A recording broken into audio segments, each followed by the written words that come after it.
करनाल भर के डिपो धारक आज सभी के सभी डीएफएससी ऑफिस में पहुंचते हैं ज्ञापन सौंपने के लिए। कई तरीके की मांगों को उठाते हुए नजर आ रहे हैं। आप देख सकते हैं कि शहर भर से जितने भी डिपो होल्डर्स हैं, डिपो धारक है, वो अपनी कई तरीके की मांगों को लेकर आज ज्ञापन सौंपने के लिए संबंधित उच्च अधिकारियों के पास पहुंचे हुए हैं। डीएफएससी डिपार्टमेंट में जो है ये लोग पहुंचे हुए हैं। क्या कुछ इनकी मांगे हैं वो एक बार इन्हीं से जानेंगे कि क्या कुछ मांगे इन्होंने ज्ञापन पे लिखी है, आखिर ऐसी क्या मजबूरी आन पड़ी कि इनको इस तरीके से ज्ञापन जो है वो सौंपना पड़ा। उसके लिए एक बार इन्हीं डिपो धारकों से बातचीत करते हैं, इनसे जानते हैं कि क्या कुछ मांगे इनकी हैं। शहर भर के डिपो धारक आज डीएफएससी के ऑफिस में पहुंच जाते हैं। एक अनिश्चित काल की हड़ताल यहां पे शुरू कर दी जाती है। कई तरीके की मांगे बताया जा रहा है, 10 कुल मांगे हैं जिनको लेकर आज यहां पर संबंधित अधिकारियों को ज्ञापन भी सौंपा जाने वाला है। ऐसी क्या कुछ दिक्कतें आ रही है, ऐसी क्या कुछ इनकी मांगे होने वाली है। अभी सरकार की तरफ से एक फैसला भी आता है जिसमें बताया जा रहा है कि 60 साल की उम्र पार करते जितने भी डिपो धारक होंगे उनको कोई डिपो नहीं सौंपा जाएगा। उसके खिलाफ भी रोष प्रदर्शन यहाँ पे कहीं ना कहीं दिखाया जा रहा है और उसी के चलते एक अनिश्चित काल की हड़ताल भी शुरू होती है। और क्या कुछ मांगे, इतना रोष आखिर क्यों है, एक बार इन्हीं से जानते हैं। तो आप बैनर पर देख सकते हैं किस तरीके से देशव्यापी हड़ताल यहाँ पे की जा रही है। करनाल में सभी डिपो होल्डर्स यहाँ पे इकट्ठा हो जाते हैं, डीएफएससी के ऑफिस में आज पहुंच जाते हैं हड़ताल करते हुए। और बताया जा रहा है सरकार की तरफ से एक फैसला जरूर सुनाया जाता है कि 60 साल से ज्यादा उम्र वाले जो डिपो होल्डर्स है उनको डिपो नहीं दिया जाएगा। उसी को लेकर यहाँ पर उसी के खिलाफ एक रोष प्रदर्शन करते हुए सभी डिपो होल्डर्स नजर आ सकते हैं जो कि डीएफएससी के ऑफिस में पहुंचे और अपनी मांगों को संबंधित या तो उनकी पेंशन के रूप में 20,000 रुपए पर माह उनको दिया जाए जैसे एक कर्मचारी को दिया जाता है। हम सरकार की तरफ से काम कर रहे हैं, ना कि हम सरकारी नौकरी कर रहे हैं। हमें कमीशन के बेस पे इन्होंने रखा था। जैसे गुजरात वालों को इन्होंने मानदेय दिया है, तनख्वाह दी है, उसी हिसाब से पूरे देश में सबको मानदेय पे रखना चाहिए। या फिर कमीशन जो है सबको कमीशन का हिसाब गुजरात वालों को भी कमीशन कर दो। हम उसमें भी एग्री हैं। अगर उनके कमीशन होते हैं तो अगर वो जो काम कर रहे हैं हम भी वही काम कर रहे हैं। या हमारे मांगे रखी है प्रधान जी आप लोगों ने? हमारी मांगे हैं जी 11 एक एक करके एक बार एक एक करके बता दीजिए। पहली तो है 60 साल वाली जी, सबसे पहले। दूसरी है 300 पे डिपो ना बने। क्या कर रहे हैं? 60 साल वाली यही है कि उनको रिटायर ना किया जाए। अगर रिटायर किया जाए या तो उनको पेंशन दी जाए और या फिर उनको परिवार में से किसी भी सदस्य को जो चाहते हैं प्राथमिकता उनको दी जाए कि वो अपना डिपो चला सकें। और दूसरी जो है 300 कार्डों पे डिपो बनाने की तैयारी हो रही है। पहले 610 पे डिपो बनता था, अब भी 610 पे बनो, नहीं तो गली गली में डिपो हो जाएगा। डिपो वाला अपना दुकान का किराया कहाँ से निकालेगा, काम कैसे करेगा डिपो वाला? डिपो वाला तो वैसे ही परेशान है भाई साहब, दुकान का किराया भी नहीं निकलेगा उसका, तो क्या काम कर सकता है डिपो वाला? फिर बाद में क्या कहते हैं कि डिपो वाले ने ये करा वो करा।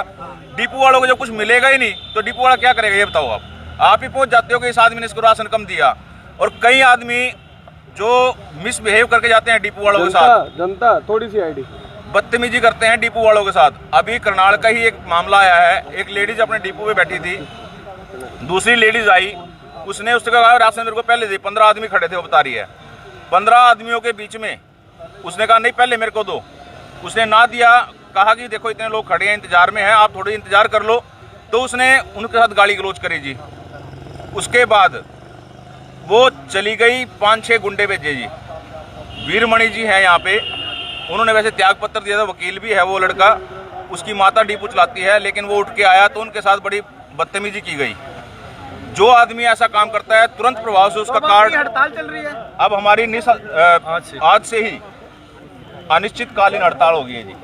शहर भर के डिपो होल्डरों के द्वारा एक हड़ताल शुरू कर दी जाती है। क्या कुछ मांगे रहती है, किस तरीके की हड़ताल करनी पड़ी, एक बार बता दीजिए। क्या कुछ मांगे आपने ज्ञापन पे लिखी हुई है? हमारी मांगे सबसे पहले तो है जो 60 साल की एज के लोगों के लिए हमारे जो बीच में है उनको इसको ख़त्म किया जाए।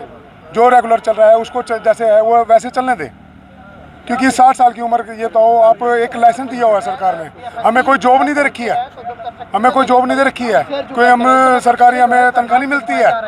हमारे को सिर्फ एक लाइसेंस दे रखा है, पीडीएस प्रणाली के अनुसार हमें पीडीएस लाइसेंस दे रखा है, वो उसको रद्द कर रही है तुरंत प्रभाव से। उनको क्या दिया भी ये फ्री है बिल्कुल। और जिसमें कि सरकार ये देखो ना, आप प्रधानमंत्री है वो 76 साल के भी युवा कहलाते हैं, 72 साल के सीएम वो भी अपने आप को युवा कहलाते हैं। एक छोटा सा डिपो होल्डर जो पूरा देश चलाने वाला वो तो बुजुर्ग नहीं है, लेकिन एक छोटा सा डिपो होल्डर जो अपने आसपास के 500 घरों को राशन लोगों के घर तक मुहैया कराता है, वो इस चीज़ को कर नहीं पाएगा। वो देश चला सकते हैं, लेकिन एक छोटा सा डिपो होल्डर अपने घर आसपास के लोगों को राशन नहीं पहुंचा पाएगा। यही हमारी मांग है कि उनके ऊपर जो ये आज सरकार ने एक पाबंदी लगाई है उसको हटा दिया जाए। हड़ताल पे भी जाएंगे आप? हड़ताल पे तो अभी भी चल रहे हैं। हड़ताल पे तो जाना कभी होता है, देखो कोई परेशानी होती है तभी कोई हड़ताल पे उतरता है, नहीं तो कौन उतरेगा। आज कहाँ पहुँचे हैं, क्या कर रहे हैं? आज हम अपने डीएफसी ऑफिस में पहुंचे हैं, अपने डीएफसी साहब को इसके बारे में विज्ञापन देने के लिए आए हैं कि डीएफसी साहब हमारी मांग को आगे सरकार के पास पहुंचाए। तो कुल बताया जा रहा है 11 मांगे जो है ज्ञापन में लिखी गई है, क्या कुछ मांगे एक बार मुख्य मांगे बताइए। 10 मांगे लिखेंगे, उनमें सबसे ज़्यादा बड़ी मांग यही है, ये 60 साल वाला मुद्दा हमारा जी। अब 60 साल वाला ना तो सरकारी कर्मचारी है जी, और जब इनको लाइसेंस दिया गया था उसमें कुछ ऐसा तय नहीं था कि इनको 60 साल के बाद रिटायर कर दिया जाएगा, जबकि ये ज़बरदस्ती रिटायर थोड़ी कर रहे हैं जी, इनको तो एक्सपायर कर रहे हैं ये। रिटायर का मतलब तो ये होता है सरकार उनको कुछ दे बाद में, अब ये दे भी कुछ नहीं रहे हैं उनको बाद में, ऐसे तो फिर वो एक्सपायर कर दिया जी ने उनको। तो हम इसके विरोध में है जी, तो इनको या पेंशन दे या इनके डिपो मतलब इनको डिपो चलाने दिया जाए जी। तो ये हड़ताल आपकी कब तक चलने वाली है?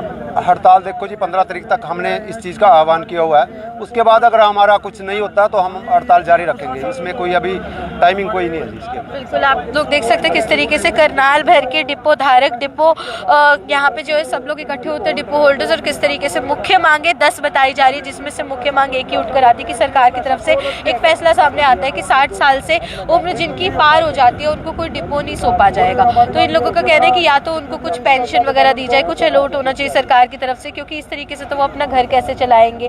तो ये एक मुख्य मांग उठकर आती है, और उसी के खिलाफ यहाँ पे रोष प्रदर्शन किया जा रहा है। डीएफएससी के ऑफिस में ये सभी करनाल भर के डिपो होल्डर्स पहुंच जाते हैं, उच्च अधिकारियों से मिलने वाले, ज्ञापन सौंपने वाले अपनी मांगों को लेकर, और एक रोष प्रदर्शन के रूप में हड़ताल भी शुरू कर दी जाती है, जो कि बताया जा रहा है कि लंबे काफ़ी टाइम से शुरू है और 15 जनवरी तक चलने भी वाली है। और अगर इनकी मांगे नहीं सुनी जाती तो ये कार्रवाई लंबी भी खिंच सकती है। इसके अलावा भी कुछ तरीके की मांगे उठाई जा रही है, लेकिन मुख्य मांग यही है कि सरकार का जो फैसला आता है उससे कहीं ना कहीं ये जो करनाल के डिपो धारक है वो संतुष्ट नजर नहीं आ रहे। भव्य नारंग, करनाल में।